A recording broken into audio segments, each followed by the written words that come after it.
Hello, dear students. Good morning, and once again, welcome to yet another session of Dimensional Formulas. So आज के इस session की शुरुआत भी बहुत ही अच्छे से एक मोटिवेशनल वर्ड्स के साथ करेंगे कि आपकी हार और जीत वो डिपेंड करती है आपकी सोच पर। आपकी हार और जीत वो आपकी सोच पे निर्भर है। अगर मान लो तो हार है और ठान लो तो जीत है। इसी के साथ शुरू करते हैं डायमेंशनल फॉर्मूलाज। बाकी की क्वांटिटीज कंप्लीट करेंगे आज। So right now subscribe to our Phoenix Institute YouTube channel and Mukesh Dadwani's Phoenix to get all the live updates of all the upcoming lectures on our channel. So next quantity जिसके आज हम बात करने वाले guys, that is Rydberg constant. Not exactly Rydberg constant. तो हम ये चीज़ जानते हैं, मैंने लास्ट क्लास में भी ये चीज़ आपको समझाई थी कि अगर इलेक्ट्रॉन एक ऑर्बिट से दूसरे ऑर्बिट में ट्रांजिशन करता है तो वो कुछ रेडिएशन एमिट करता है और वो हर रेडिएशन की कुछ ना कुछ वेवलेंथ होती है। तो वो वेवलेंथ का जो फॉर्मूला है वो बामर series, Lyman series, बामर series, Paschen series, ये सब में हम लोग यूज़ करते हैं, राइट। तो वो फॉर्मूला कुछ इस तरह से है कि 1/λ is equals to Rydberg constant into 1/n I square minus 1/n k square. So guys ये तो नंबर है, तो ये पूरी क्वांटिटी जो है this becomes dimensionless, this becomes dimensionless and this Rydberg constant जो है उसका जो यूनिट होगा, उसका जो डायमेंशन होगा वो 1/λ जैसा होगा। मतलब it is same as the inverse of wavelength, it is same as the inverse of wavelength. तो r is equals to lambda inverse, तो उसकी यूनिट जो है गाइस वो क्या हो जाएगी, मीटर इनवर्स, एंड इसका डायमेंशनल फॉर्मूला है वो क्या हो जाएगा, इट इज l⁻⁻⁴। ठीक है। So this is the dimensional formula of Rydberg constant. याद रखना L इनवर्स ऑफ लेंथ आएगा आपका आंसर, राइट। चलिए आगे बढ़ते हैं गाइस। नेक्स्ट इज डिसइंटीग्रेशन और रेडियो एक्टिविटी। रेडियो एक्टिविटी क्या है? Radio activity, what is the radio activity? Radio activity means number of nucleus disintegrated in a unit time. For example कोई भी एक न्यूक्लियर रिएक्शन जब भी होता है, कोई भी एक रेडियो एक्टिव एलिमेंट आप लेते हो तो वो कुछ ना कुछ रेडिएशन एमिट करता रहता है। मतलब अपना न्यूक्लियस उसका डिसइंटीग्रेट होता है और कुछ ना कुछ अल्फा, बीटा एंड गामा, ये 3 टाइप के रेडिएशंस निकलते रहते हैं उसके अंदर से, हर साइड से, ठीक है, हर जगह से निकलते हैं। अब ये इतना डेंजरस और इतना ज़्यादा रेडियो एक्टिव कब है? तो ये निकलने वाले जो एलिमेंट है वो निकलने वाले एलिमेंट जो है वो फटाफट निकल रहे हो, और सेकेंड थिंग ये कि कितने ज़्यादा निकल रहे हो। तो क्वांटिटी पे डिपेंड करता है कि वो कौन सा है, ठीक है। तो कितना ज़्यादा रेडियो एक्टिव है। तो ये dN/dt जो है आपका number of disintegration per unit time, this is called radio activity. तो नंबर ऑफ डिसइंटीग्रेटेड न्यूक्लियाई जो है, जो निकल रहे हैं, उसका नंबर है। नंबर का तो कोई यूनिट होता नहीं है, तो इसका आएगा आपका टाइम इनवर्स, ठीक है, क्योंकि सिर्फ dt, r is inversely proportional to dt, so उसका यूनिट जो है वो आएगा सेकंड इनवर्स। यूनिट को हम क्या कहेंगे, second inverse, and dimensional formula है गाइस वो क्या होगा आपका, टाइम इनवर्स, ठीक है। तो इस तरह से हम डिसइंटीग्रेशन को, या तो इसको रेडियो एक्टिव कांस्टेंट को हम लोग समझते हैं, रेडियो एक्टिविटी को हम लोग समझते हैं, ठीक है। तो डिसइंटीग्रेशन का यूनिट जो है उसे बैक्वेरियल भी कहा जाता है, बैक्वेरियल, एंड क्यूरी भी इसका एक यूनिट है, ठीक है, फाइन। ऐसा यूनिट जो उसका बैक्वेरियल है। नेक्स्ट है गाइस रेजिस्टिविटी। सो कल हम लोग ने एक रेजिस्टेंस का फॉर्मूला देखा था इलेक्ट्रिसिटी का लास्ट प्रीवियस लेक्चर में। दैट इज रेजिस्टेंस R जो होता है वो डायरेक्टली प्रोपोर्शनल टू, कोई भी कंडक्टर की गाइस अगर हम बात करते हैं तो कंडक्टर्स की लेंथ जितनी ज़्यादा होती है उसका रेजिस्टेंस उतना ज़्यादा होता है। तो resistance is proportional to the length. लेकिन क्रॉस सेक्शनल एरिया जितना बड़ा होगा उतना रेजिस्टेंस कम होगा। तो R is inversely proportional to the cross sectional area. तो रेजिस्टेंस जो होता है guys it is proportional to L/A, ऐसा कहा जाता है, ठीक है। लेंथ बढ़ने से रेजिस्टेंस बढ़ेगा, एरिया बढ़ने से रेजिस्टेंस कम होगा। अगर मैं कहूँ कि आपको यहाँ से निकलना है और आपको यहाँ से निकलना है, तो आप कौन सी जगह से जल्दी निकल सकते हो, तो आप यहाँ से जल्दी निकल सकते हो। तो करंट जो होता है वो मोटे कंडक्टर में आसानी से फ्लो हो सकता है, ठीक है। तो जो मोटा कंडक्टर होता है उसका रेजिस्टेंस जो होता है वो सबसे कम होता है। तो यहाँ पे हमें कहते हैं R is directly proportional to L/A, और ये प्रोपोर्शनलिटी साइन अगर हम हटाते हैं तो इट बिकम्स ρL/A। ये जो रो है गाइस, रो, इसको हम लोग रेजिस्टिविटी कहते हैं, and rho is equal to R × A/L। तो इसका यूनिट क्या होगा गाइस, इसका यूनिट होगा आर का जो होता है वो ओम होता है, ये होता है मीटर स्क्वायर, अपॉन एल का होता है क्या मीटर, मीटर से 1 मीटर जाएगा, तो इसका यूनिट गाइस आपका क्या आ रहा है ओम इंटू मीटर। ठीक है, अब डायमेंशनल फॉर्मूला क्या आएगा, तो डायमेंशनल फॉर्मूला जो भी रेजिस्टेंस का है, ठीक है, रेजिस्टेंस का डायमेंशनल फॉर्मूला हमने कैसे फाइंड किया था, तो R is equals to V by I, V equals to work done per unit charge, charge is equals to I into T, है ना, और करंट एक था यहाँ पे तो W upon I square T. अब W का क्या था M1L2T minus 2 divided by I square का क्या था एम्पियर स्क्वायर इंटू टाइम 1, तो इसका क्या आ गया M1L2T माइनस 3A माइनस 2, किसका आ गया गाइस ये रेजिस्टेंस का, तो रेजिस्टेंस में एक और लेंथ ऐड कर दो तो आपका रेजिस्टिविटी आ जाएगा, तो rho is nothing but M1L2T minus 3A minus 2 multiplied by L1, so ये आपका गाइस हो जाएगा M1L3T minus 3A minus 2, so this is the unit of or we can say the dimensional formula of the resistivity। ठीक है guys, resistivity के बाद आता है conductivity. Conductivity is inverse of resistivity.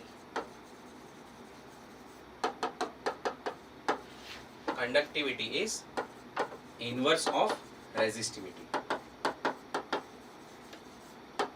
तो यहाँ पर रेजिस्टिविटी का इनवर्स कंडक्टिविटी, इसको सिग्मा से डिनोट किया जाता है, तो sigma is equals to 1 by rho, rho is the resistivity, so 1 divided by previous क्या है हमारा M1L3T minus 3A minus 2, M1L3T minus 3A minus 2, इसका इनवर्स करेंगे तो हमें मिलेगा M minus 1 L minus 3 T3 A2, M minus 1 L minus 3 T3 A2। ठीक है गाइज, तो इस तरह से हम ये इसको डिराइव कर सकते हैं resistivity, and this is your conductivity. Fine, अच्छा इसका जो यूनिट है, यूनिट ऑफ कंडक्टिविटी को हम लोग कहते हैं, वो ओम मीटर था, इसका ओम मीटर था, ओम मीटर का इनवर्स होगा, मतलब मो मीटर इनवर्स कहेंगे उसको, क्या कहेंगे मो इंटू मीटर इनवर्स, या तो इसको सीमेंस भी कहा जाता है ना, तो सीमेंस मीटर इनवर्स ऐसे भी कहा जाता है। ठीक है, तो सीमेंस भी एक यूनिट है किसका कंडक्टिविटी का, तो सीमेंस इंटू मीटर इनवर्स। ठीक है, चलिए गाइस नेक्स्ट देखते हैं थर्मल कंडक्टिविटी। अब थर्मल कंडक्टिविटी क्या है, तो गाइस अगर हम किसी भी एक तार को गर्म करते हैं, तो जो एकदम गर्म एंड है वहां से लेकर ठंडे एंड तक आपका जो हीट करंट है वो हीट करंट फ्लो होता है। ठीक है, अब ये हीट करंट जो फ्लो हो रहा है उसकी अगर हम बात करें गाइस, तो ये कंडक्टर के एकदम हॉटेस्ट एंड से,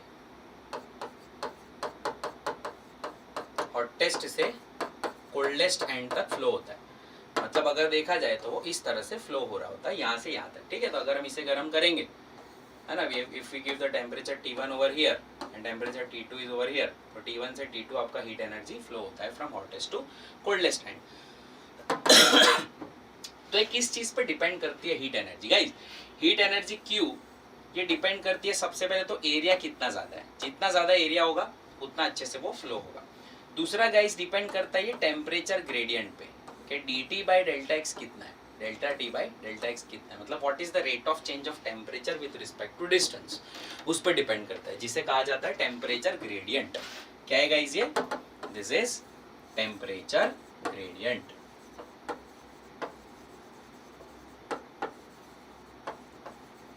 एक टेम्परेचर ग्रेडियंट पे डिपेंड करता है, और लास्टली ये डिपेंड करता है टाइम पर, t पर डिपेंड करता है। यहाँ पे मैं टाइम को इसके बाहर लिखूंगा, डिपेंड्स ऑन टी, टाइम पे डिपेंड करता है। ठीक है, तो गाइस हम प्रोपोर्शनैलिटी साइन ये जो है वो हटा देते हैं, अगर if we remove this proportionality sign तो इज इक्वल्स टू कुछ एक कांस्टेंट मल्टीप्लाई होगा स्मॉल के और आपका एरिया का ए रहेगा, delta T by delta X, तो delta T by delta X, अगर हम ये T1 माइनस T2 पूरा डेल्टा टी ले ले तो x जो है वो पूरा इसका डिस्टेंस हो जाएगा, length of a conductor, into आपका टाइम हो जाएगा t। ठीक है गाइस, तो यहाँ पर एक k जो है वो अपना सब्जेक्ट है, तो k अपना है वो क्या हो जाएगा, तो k हो जाएगा आपका QL divided by a delta capital T into small t का टाइम। तो गाइस इसका यूनिट क्या होगा, let us define the unit, what will be the unit, so unit for energy is joule and unit for length is metre, divided by unit for time is second, unit for area is again meter square, and ये जो आपका delta T जो temperature है वो है आपका kelvin के। And that is equals to small k. तो यहाँ पे आपका ये जो है जूल पर मीटर केल्विन सेकेंड, तो आपका जूल मीटर इनवर्स है ना, केल्विन इनवर्स पर second, this is the unit for thermal conductivity. अभी गाइस आपका ये जो थर्मल कंडक्टिविटी कोएफिशिएंट ऑफ जो थर्मल कंडक्टिविटी आपकी है के, वो के को गाइस, ये स्मॉल के को डायमेंशनली हम लोग कैसे लिख सकते हैं? तो जूल जो है वो आपका क्या होगा, m1l2 T-2, और ये हो गया आपका l-1, ये हो गया आपका θ-1, और ये हो गया आपका सेकेंड -1 बोले तो T-1। तो आपका जो k का डायमेंशनल फॉर्मूला आएगा वो आएगा m1l1 T-3 θ-1। ठीक है, सो ये आपका इस तरह से मिलता है। फाइन, तो ये आपका डायमेंशनल फॉर्मूला का फॉर थर्मल कंडक्टिविटी। काफी टाइम पूछा जाता है गाइस। एक और चीज मैं आपको बता दूं, इसमें ये जो Q है उसके नीचे अगर आप टाइम लेके आते हो तो ये हीट करंट बन जाता है। क्या बन जाता है? Heat current. तो लेट मी शो यू कि किस तरह से हम हीट करंट का यहाँ पे डेफिनेशन मतलब इसको हीट करंट के फॉर्म में लिख सकते हैं।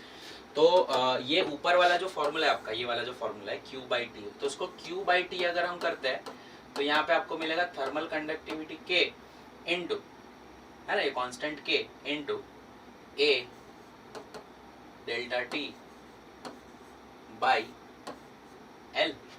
ठीक है, तो यहाँ पर Q/T is equals to K A delta T by L। ये इस तरह से हम लिख सकते हैं। ये Q/T जो है उसको H कहते हैं। H is equals to K A delta T by L, where H is called heat current. L को क्या कहते हैं? हीट करंट भी कहा जाता है। तो इस फॉर्म में भी इसको लिखा जाता है। अच्छा, इस फॉर्म का अपना एक इंपॉर्टेंस है। क्यों इसको हम इस फॉर्म में लिखते हैं उसका भी अपना एक इंपॉर्टेंस है, वो मैं आपको समझाऊंगा नेक्स्ट क्वांटिटी में, जो है आपका थर्मल रेजिस्टेंस।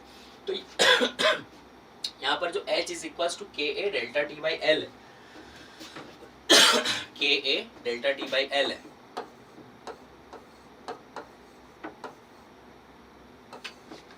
के ए डेल्टा टी बाई एल है जो आपका हीट करंट था। तो यहाँ पर गाइस इसको मैं अगर इस तरह से लिखूं, current is equals to temperature difference upon L by k a, तो आप अगर इसको देखोगे ध्यान से तो ये एक एनालॉगस हो रहा है इलेक्ट्रिसिटी में। इलेक्ट्रिसिटी में electric current is equals to potential difference upon resistance था। तो यहाँ पर electric current is equals to electrical potential difference divided by resistance होता है। तो यहाँ पर वैसे ही heat current is equals to temperature difference upon thermal resistance होता है। तो गाइज ये जो है, ये इसे हम कहते हैं थर्मल रेजिस्टेंस। क्या कहा जाता है इसे? थर्मल रेजिस्टेंस कहा जाता है। ठीक है, ये thermal resistance L by k ए का यूनिट या डायमेंशन क्या होगा? तो थर्मल रेजिस्टेंस क्या है आपका, बोलो? L बाई के ए। के क्या है आपका? Thermal conductivity. ठीक है, ये आपका थर्मल रेजिस्टेंस RT होगा। तो L तो लेंथ है, तो लेंथ आपका हो गया मीटर, अपॉन ये जो K था, K का यूनिट हमारा क्या आया था गाइस? देखो यहाँ पे K का joule metre inverse kelvin inverse second inverse, joule metre inverse kelvin inverse second inverse into area जो है वो गाइस मीटर स्क्वायर हो जाएगा। सो ये 1 मीटर से ये 1 मीटर जाएगा और ये 1 मीटर से बाकी का मीटर भी चला जाएगा। सो आपका जो यूनिट आएगा वो आएगा जूल पर सेकेंड, मतलब पर जूल, जूल को ऊपर लेके जाएंगे तो पर जूल हो जाएगा, पर joule into second into kelvin. ठीक है, या तो सेकेंड केल्विन अपॉन जूल। तो इसका जो डायमेंशनल फॉर्मूला जो आएगा वो आएगा आपका सेकेंड केल्विन अपॉन जूल। तो सेकेंड के लिए हम लिखेंगे T1, केल्विन के लिए आपका θ1 upon joule. Joule is equals to m1l2 T-2। So it can collectively be written as m-1 l-2 T3, है ना, एंड θ1।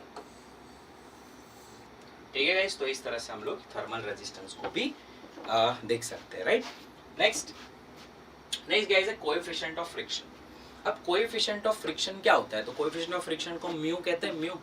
तो म्यू आप chapter number 5 Newton's laws of motion में पढ़ोगे कि अगर किसी भी बॉडी को हम इस तरह से किसी ऑब्जेक्ट पे किसी वेट पे रखते हैं तो मैक्सिमम ये थीटा की जो वैल्यू होती है, जिसके लिए इसको यहाँ पर एक फोर्स लग रहा होता है mg, यहाँ पे एक फोर्स लग रहा होता है mg cos थीटा, यहाँ पे एक फोर्स लग रहा होता है गाइस नॉर्मल फोर्स, और यहाँ पे एक फोर्स लग रहा होता है आपको mg sin थीटा, और पीछे लग रहा होता है फ्रिक्शनल फोर्स यहाँ पे, ठीक है। तो ये सब पूरे फोर्स का जब हम ये निकालते हैं अपने ऊपर का फोर्स इक्वल्स टू नीचे का फोर्स, अगर इक्विलिब्रियम निकालते हैं, इक्विलिब्रियम ऑफ बॉडी, अब जस्ट स्लाइड होने की तैयारी में, तो n इक्वल टू आपको गाइस मिलता है mg cos थीटा, ऊपर का फोर्स इज इक्वल्स टू नीचे का फोर्स, लेफ्ट हैंड साइड का force is equals to mg sin theta is equals to आपका आएगा फ्रिक्शन फोर्स, ठीक है। तो अभी इक्वेशन 2 एंड इक्वेशन 1 का जब हम गाइस रेशियो लेते हैं तो आपको यहाँ पे मिलता है mg sin theta upon mg cos theta is equals to frictional force upon normal force.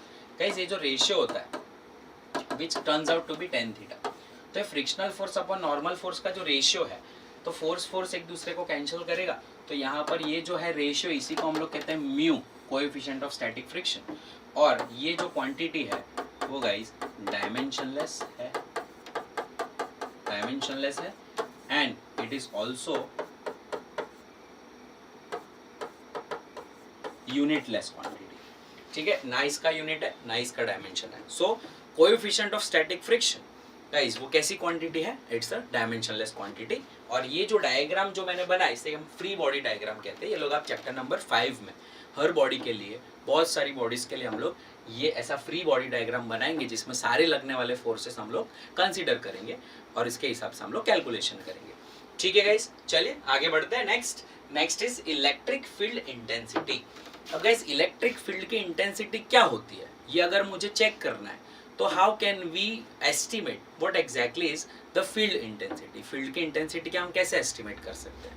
तो इलेक्ट्रिक फील्ड आपके पास कोई भी है, लेट अस से मेरे पास यहाँ पे बहुत सारे प्लस प्लस चार्जेस हैं, और ये सारे प्लस प्लस चार्जेस की अपनी एक इलेक्ट्रिक फील्ड है जो ऐसे आउटवर्ड है, इस तरह से, ठीक है, इस तरह से आउटवर्ड है।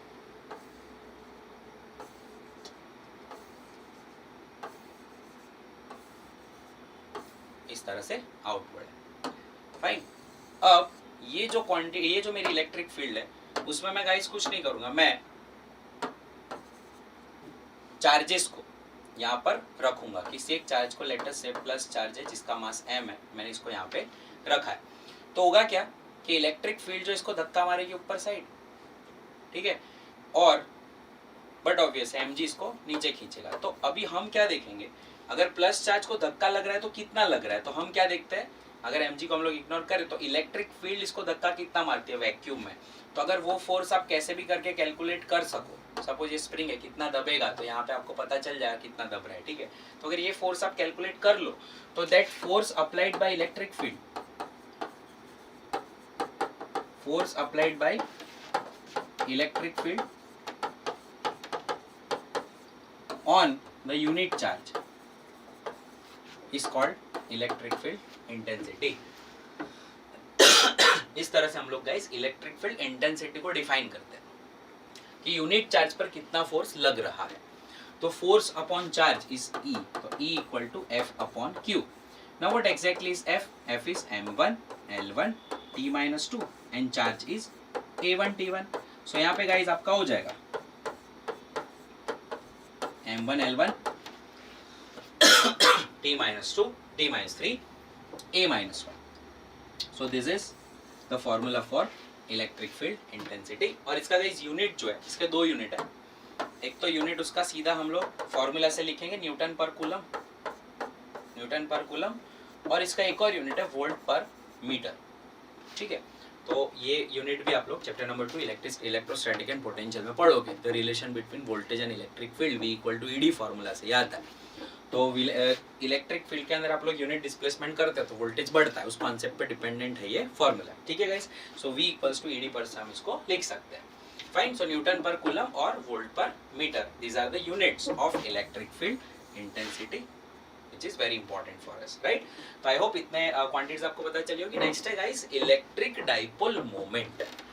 Now what exactly is electric dipole moment? It's just a setup of two charges which are having equal magnitude and opposite polarity। मतलब प्लस माइनस है तो इक्वल मैग्नीट्यूड है, लेकिन पोलैरिटी कैसी है उनकी ऑपोजिट। तो charges with equal magnitude and opposite polarity, मतलब एक पॉजिटिव चार्ज है उसका जो भी मैग्नीट्यूड है वो, नेगेटिव चार्ज है उसका जो भी मैग्नीट्यूड है वो और उनकी पोलैरिटी अपोजिट है और उनके बीच में लेटस से कुछ डिस्टेंस 2a है, ठीक है। तो इनका जो सेटअप है, इनका ये जो कन्फिग्यूरेशन है, ये कन्फिग्यूरेशन को हम लोग इलेक्ट्रिक डाइपोल कहते हैं and it must be separated with a non conducting medium, separated by a non conducting medium. अगर इनको नॉन कंडक्टिंग मीडियम से सेपरेट किया जाएगा तो इस पूरे सेटअप को हम लोग इलेक्ट्रिक डाइपोल मोमेंट कहते हैं। तो इलेक्ट्रिक डाइपोल मोमेंट का फॉर्मूला है गाइस, उसको p वेक्टर से डिफाइन किया जाता है। तो p vector is equals to the distance between two charges multiplied by any one charge, ठीक है। तो distance between two charges multiplied by any one charge अगर हम डायमेंशनली या यूनिट के साथ देखें तो इसका यूनिट गाइस होगा मीटर इनटू कूलम, ठीक है। तो डाइपोल मोमेंट का यूनिट क्या होगा, डाइपोल मोमेंट का यूनिट होगा मीटर इनटू कूलम। सर इसका डायमेंशनल फॉर्मूला क्या होगा? सो डायमेंशनल फॉर्मूला गाइस इसका होगा, मीटर बोले तो L1, कूलम बोले तो A1 T1, है ना। तो M0 L1 A1 T1, this is the dimensional formula for dipole moment, ठीक है। ये आप लोग चैप्टर नंबर 1 इलेक्ट्रोस्टैटिक्स के अंदर पढ़ोगे इन 12th स्टैंडर्ड, ठीक है गाइस। नेक्स्ट क्वांटिटी की तरफ हम लोग आगे बढ़ेंगे, that is a linear charge density. Now guys what is linear charge density? Linear charge density क्या होती है? तो एक रॉड पर या एक लाइन पर अगर आपने बहुत सारे चार्जेस को डिस्ट्रीब्यूट कर दिया यूनिफॉर्मली, ये दो टाइप की होते हैं, यूनिफॉर्म लीनियर चार्ज डेंसिटी भी हो सकती है, non uniform linear charge density भी हो सकती है। तो आपने यूनिफॉर्मली अगर डिस्ट्रीब्यूट कर दिया, ठीक है, एंड लेटस से इसका लेंथ है L, है ना। तो आपने जो चार्ज दिया उसको लेटस से वो Q है। तो गाइज इसको डिफाइन किया जाता है lambda that is equals to charge on given line और length divided by the length itself, या उसको हम कहा जाता है चार्ज पर यूनिट लेंथ। क्या कहते हैं हम? Charge per unit length, charge per unit length को हम लीनियर चार्ज डेंसिटी भी कहते हैं। तो गाइस इसका यूनिट क्या होगा? तो इसका यूनिट होगा कूलम पर metre. Unit is very easy, charge का यूनिट है कूलम, लेंथ का यूनिट है मीटर, तो इसको कूलम पर मीटर भी कहते हैं। गाइस इसका डायमेंशनल फॉर्मूला क्या होगा इसी हिसाब से? So coulomb is equals to A1 T1 and metre is equals to L1। So यहाँ पर आपका आ जाएगा M0 L-1 A1 T1, M0 L-1 A1 T1, ठीक है। तो इस तरह से गाइस हम इसको कैलकुलेट कर सकते हैं। फाइन। नेक्स्ट है surface charge density. Surface charge density guys क्या है? किसी एक सरफेस पर अगर हम बहुत सारा चार्ज फैला देते हैं यूनिफॉर्मली, है ना, तो charge per unit area, charge per unit area that is Q by A और कूलम पर metre square is defined as surface charge density. तो charge per unit area that is coulomb पर metre square is defined as surface charge density. तो coulomb पर metre square इसका क्या हो गया गाइस? दिस इज यूनिट, है ना, दिस इज यूनिट। इसका डायमेंशनल फॉर्मूला क्या होगा? So dimensional formula can be given as, charge का क्या होता है? कूलम, चार्ज का होता है A1 T1 और मीटर स्क्वायर मतलब L स्क्वायर। तो आपका क्या आ गया guys? M0 L-2 T1 A1। So this is the dimensional formula for surface charge density. Next quantity की ओर हम लोग आगे बढ़ते हैं guys, that is volume charge density. Now what exactly is volume charge density? अगर हम किसी वॉल्यूम के अंदर चार्ज को भर देते हैं, लेट अस से this is a given volume, और आपने इसमें किसी चार्ज को भर दिया, गिवन वॉल्यूम आपने किसी चार्ज को भर दिया,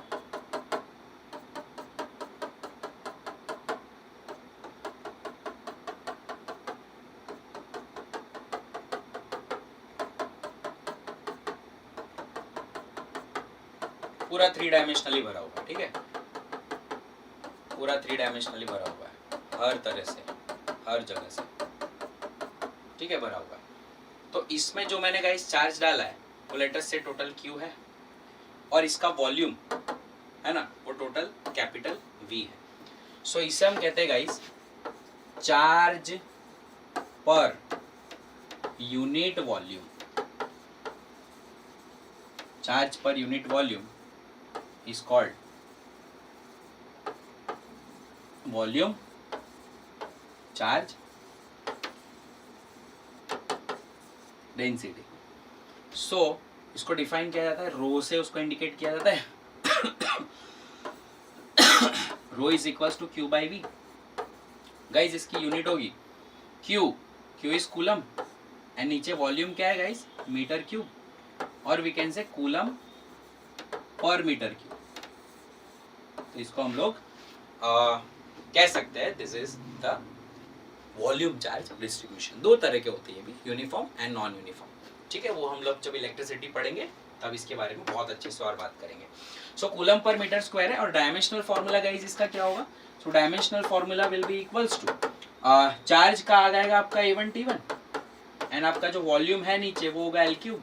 सो आपका टोटल डायमेंशनल फॉर्मूला बन रहा है m not L minus 3 A1 T1. So this is the dimensional formula of the quantity which is called volume charge density. Volume charge density. Fine. Next quantity की ओर guys आगे बढ़ेंगे. Next is permeability. अब ये भी permeability is a very famous quantity और बहुत अलग अलग टाइप से, बहुत अलग अलग जगह से इसको पूछा जाता है. तो उसके लिए मैं आपको 2-3 फॉर्मूलाज बताऊंगा. तो परमिएबिलिटी करने से पहले या परमिएबिलिटी के साथ चलो हम लोग एक फॉर्मूला पहले पढ़ लेते हैं, दैट इज मैग्नेटिक इंटेंसिटी. वो पहले उसको डन कर लेते हैं. परमिएबिलिटी उसके बाद देखते हैं. ठीक है, तो ये मैग्नेटिज्म से रिलेटेड एक क्वांटिटी है. तो magnetic intensity is nothing but magnetic field intensity B. तो मैग्नेटिक फील्ड इंटेंसिटी क्या होगा, चलिए देखते हैं.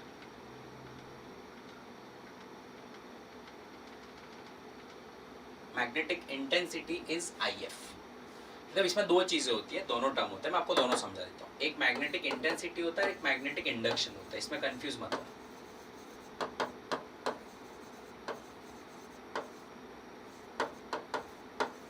है ना. और एक होता है मैग्नेटिक फील्ड.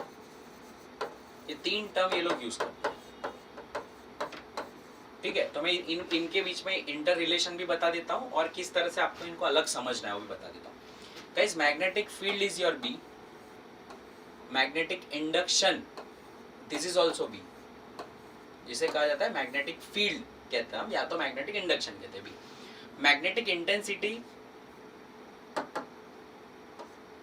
मैग्नेटिक इंटेंसिटी का फॉर्मूला है N इंटू I. ये भी मैं आपको समझा देता हूँ ये क्या है. तो देखो जब भी एक सोलेनॉइड हम लेते हैं गाइस, है ना, वो सोलेनॉइड पे जब हम वायर बाउंड करते हैं, ठीक है, वायर बाउंड करते हैं और वायर के अंदर करंट जाने देते हैं. जब हम वायर के अंदर करंट जाने देते हैं I, तो इसके अंदर एक मैग्नेटिक फील्ड जनरेट होती है. यहाँ पे मैग्नेटिक फील्ड जनरेट होती है. ठीक है, अब हम जो इसको दे रहे हैं ये मैग्नेटिक फील्ड किसकी वजह से आ रही है, तो दो चीज यहाँ पे मतलब रिस्पॉन्सिबल है. One is N which is called turns, number of turns upon number of total length. Turns per unit length कहा जाता है. इसे क्या कहा जाता है, टर्न्स पर यूनिट लेंथ. मतलब कितना अच्छे से उसको वाइंड किया हुआ है, कितना ज्यादा वाइंडिंग किया हुआ है. टर्न्स पर यूनिट लेंथ कितना ज्यादा, 1 सेंटीमीटर में कितने ज्यादा टर्न्स है उस पर डिपेंड करता है. और सेकेंड थिंग वो डिपेंड करता है करंट पे. फर्स्ट इस पे डिपेंड करता है, सेकेंड डिपेंड करता है करंट पे. और इन दोनों का जो मल्टीप्लीकेशन है उसी को हम लोग NI कहते हैं. Magnetic intensity is NI.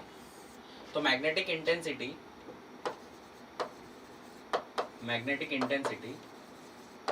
इसको HB कहते हैं कई बार. H is equals to NI.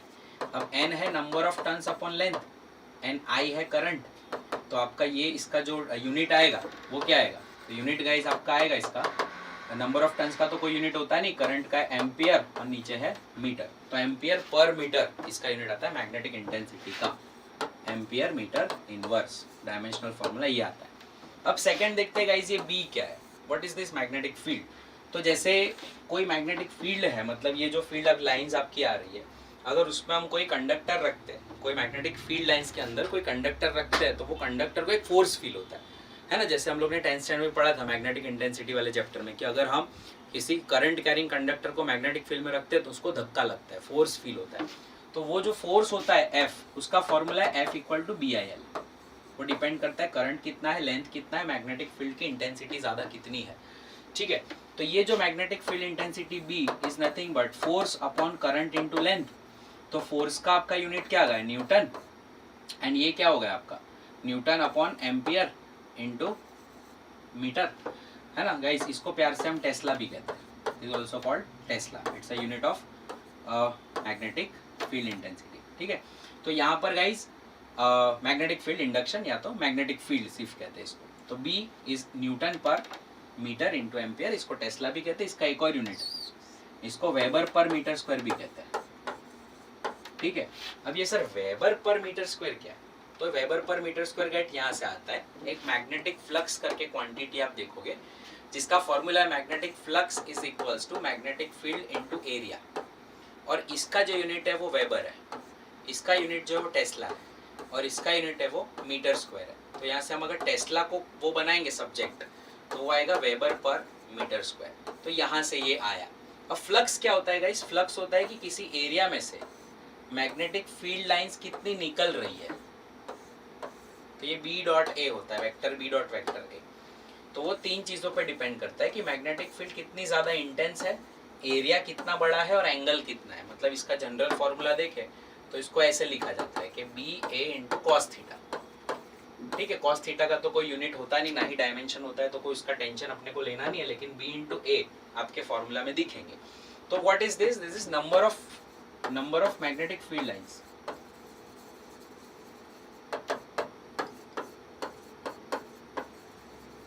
passing through given area।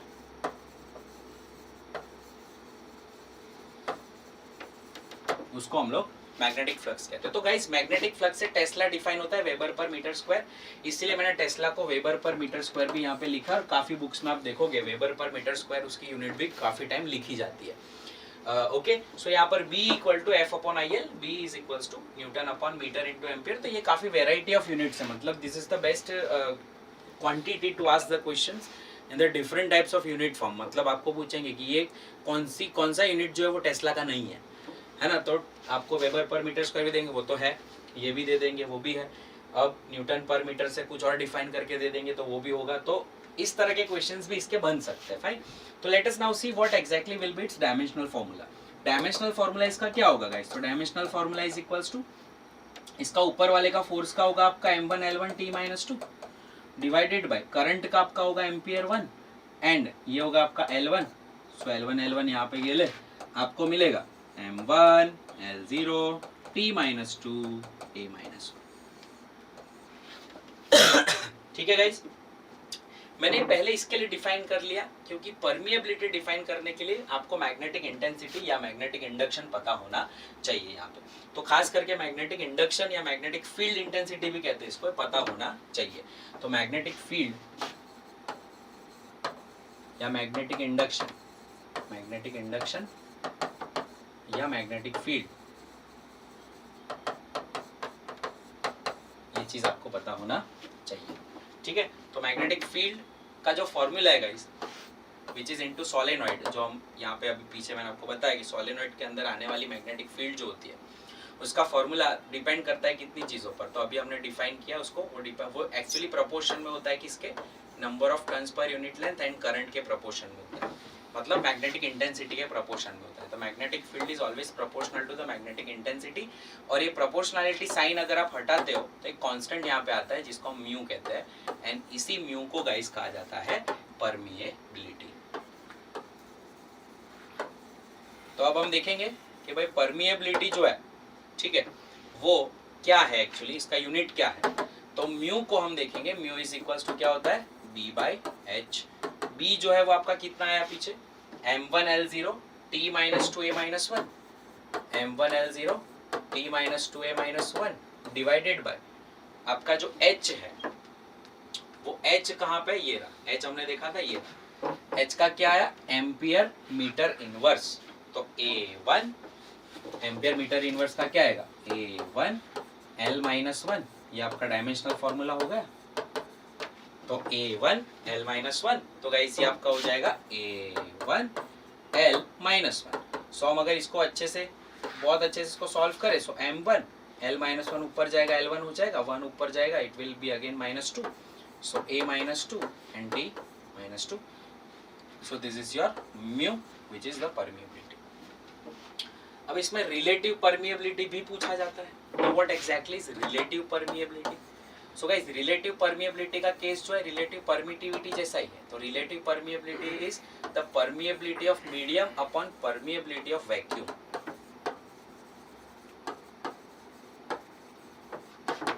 Permeability of medium upon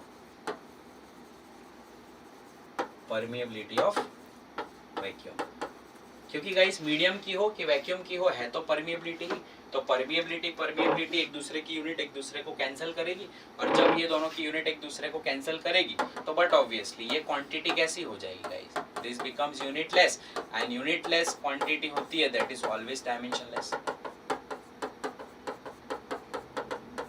unitless quantity कैसी होती है गाइस, डायमेंशनलेस क्वांटिटीज. तो आपको लास्ट में मैं एक लिस्ट भी बनवाऊंगा जिसमें हम सारी डायमेंशनलेस क्वांटिटी देखेंगे, सारी ऐसी क्वांटिटी देखेंगे जिसका सेम यूनिट होता है. जैसे प्रेशर वालों को एक जगह इकट्ठे कर लेंगे हम लोग, टाइम वालों को एक जगह इकट्ठे कर लेंगे, फ्रीक्वेंसी वालों को एक जगह पे इकट्ठे कर लेंगे, तो जिसको मैं ग्रुपिंग कहता हूँ.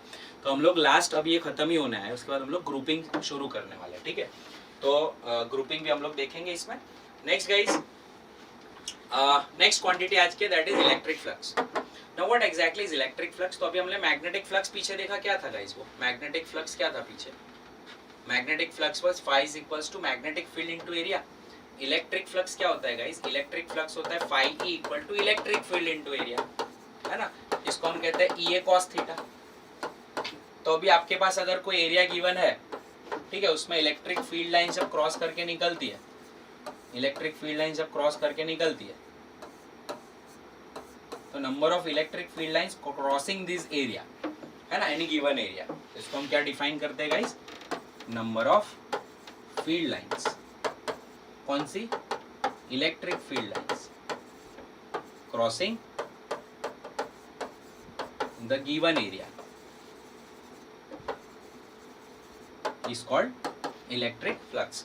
तो यहाँ पर गाइस इलेक्ट्रिक फ्लक्स को हम डिफाइन करेंगे तो phi is equals to E into A. तो इसका यूनिट क्या हो जाएगा, सो गाइस इसका यूनिट हो जाएगा इलेक्ट्रिक फील्ड क्या था, force upon charge Q, and ये होगा area which is metre square.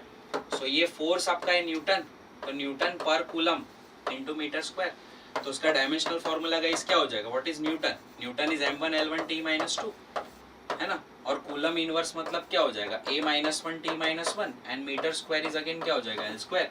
अब सबको अगर एक साथ लिख देंगे हम तो what will be the final result guys, the final result will be, just a minute, final result will be m1 l3 t -3 a -1, m1 l3 t -3 a -1.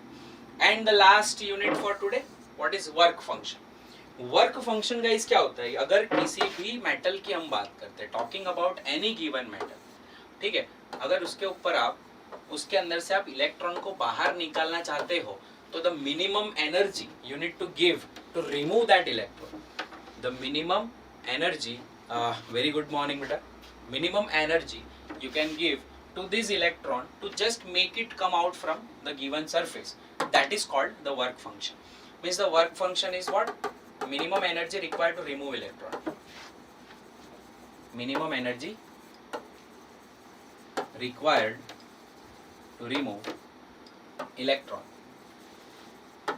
from metal surface, electron from metal surface is called work function, is called work function. ठीक है, तो यहाँ पे हम ये कह सकते हैं गाइस कि what exactly is work function, it is nothing but energy. और एनर्जी का यूनिट क्या होता है, एनर्जी का यूनिट होता है जूल, और इसका डायमेंशनल फॉर्मूला होता है m1 l2 t -2. Thank you so much for joining in this lecture. एक और डायमेंशनल फॉर्मूलाज का हम लोग सेशन ले लेंगे, उसके बाद मैं आपको ग्रुपिंग करा दूंगा उसी के अंदर, right, and then we will straight away do the application of dimensional analysis. बहुत सारी प्रॉब्लम सॉल्व करेंगे, मजे करेंगे, MCQ सॉल्व करेंगे. Thank you so much for joining. Keep watching and subscribe our YouTube channel. Thank you.